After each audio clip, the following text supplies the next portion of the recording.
Okay, we've reached the end of the course now, economics and all that goes with it. And the question now is, where do we go from here? Well, it depends on what you really want. There's a big question behind that. The big question is, what do you really want from this unit? What do you really want from the program? What do you really want from the university? And I think that's a very big question which you need to really ask yourself. What do you really want from the 3 brilliant years that you're given to do whatever you like, almost within reason, at this university with all the resources that it has? I think if you ask yourself that question, it might be that it's not just that you want to learn about computing, that you want to learn about security, that you want to learn about economics. Well, that's a byproduct really of the subject area that you're looking at. I think there's a bigger question here for you. What do you really want? Which direction do you want to go in? And what do you want to learn? You can learn computing, that's fine. But there are more important things. And maybe I shouldn't be telling you this, but the most important things are probably not about computing. Probably the most important things are learning how to conduct yourself as a professional in life, how to communicate your thoughts and your ideas, how to be the kind of person you want to be, how to widen out your understanding of the world and your position in it, how to widen the horizons of your knowledge and your understanding, and to find your own personal goal, your own noble purpose and your own direction in which to go in. Now, university is very formative in helping you to do those kind of things. And if you want a real education, if you want to extend yourself beyond the boundaries of what you may think are simply possible, then you have to look a bit further than just economics and computing and those elements here. There is an absolute value in learning to put yourself together, in being able to face the challenges that are around you in a much wider way, and to be able to be strong enough to meet those challenges and to be knowledgeable enough and courageous enough to do so.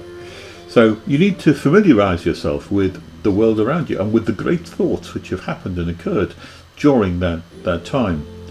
I would suggest to you that at this point here, when you say what's next, you need to look forward to a bigger vista of education for yourself, and to find out that instead of just limiting yourself to the areas of the unit and getting through it as quickly as you can, that you familiarise yourself with great works, with the best writings.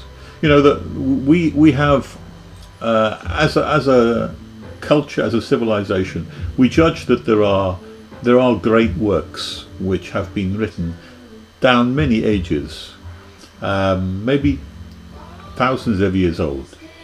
And those great works are things which you could invest time in and be immeasurably enriched by, and become much bigger as a human being, as a person, and gain some real understanding of the wider world in which you're in.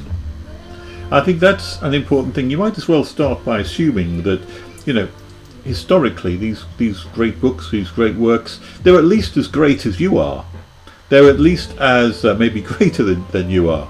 And you need to approach the world and what its resources are with that frame of mind. There's a lot to learn, and there's a lot for you to prepare yourself with, which is way beyond the scope of this course.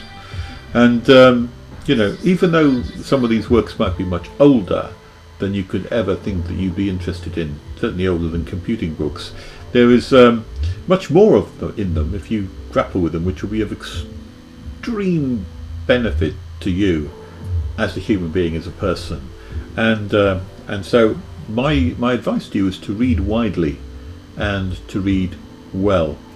Nobody ever really tells you what the most important things in university are, and why you should read things. And the reason you should read things is because it's through reading that you learn to think. It's through writing that you learn to think. You learn to put your ideas down. You learn to be able to communicate in a way which is much more powerful and more effective than anyone who's not read or not seen these things before. So no one ever tells students that.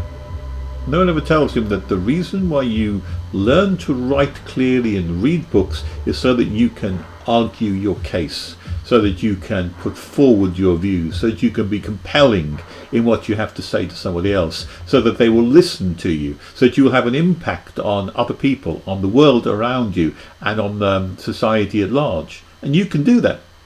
You can do that if you learn to articulate your own thoughts and your own ideas. And the way you do that is by immersing yourself in great works, great literature, great art, great poetry.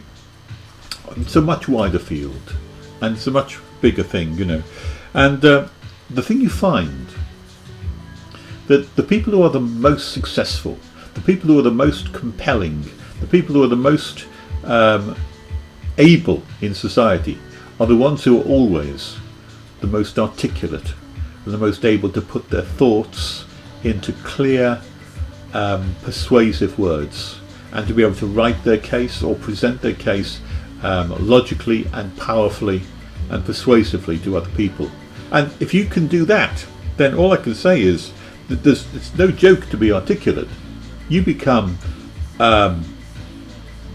unstoppable in what you want to do. And there's nothing more powerful than someone who can articulate their ideas powerfully and persuasively.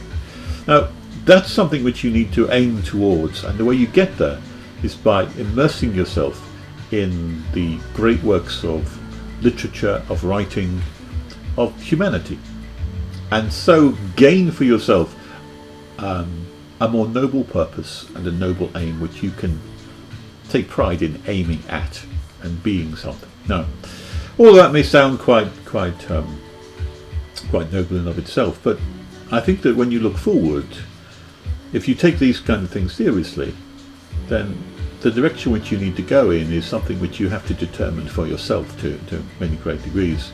But you can do no better than starting at that kind of place, of looking at what people have read before you, what have written before you, and to understand that those kind of books are something which will enrich your life and your knowledge and your understanding, to make you the kind of person who has that kind of aim and that ability.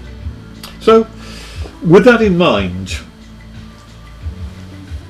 this last lecture is really devoted to setting forward a kind of a program for you which takes you way beyond the unit and way into areas which you probably have never even thought of. Now, I'm going to recommend to you reading a range of books which certainly have improved in my life, and certainly I started reading them when I was about your age, and I was able to gain a much wider understanding. I also want to encourage you to increase your vocabulary, your writing, your range of word power. I'm going to talk about that too. And I want you to set off on a course, ideally, if you feel so motivated to do so, in a direction which I think will take you, well, it could take you anywhere. Well, it's very important that you have a motivation to do this yourself. If you don't have a motivation for it, you can ignore this lecture. It doesn't make any difference. It's not going to be marked. It's not going to contribute anything to your results here.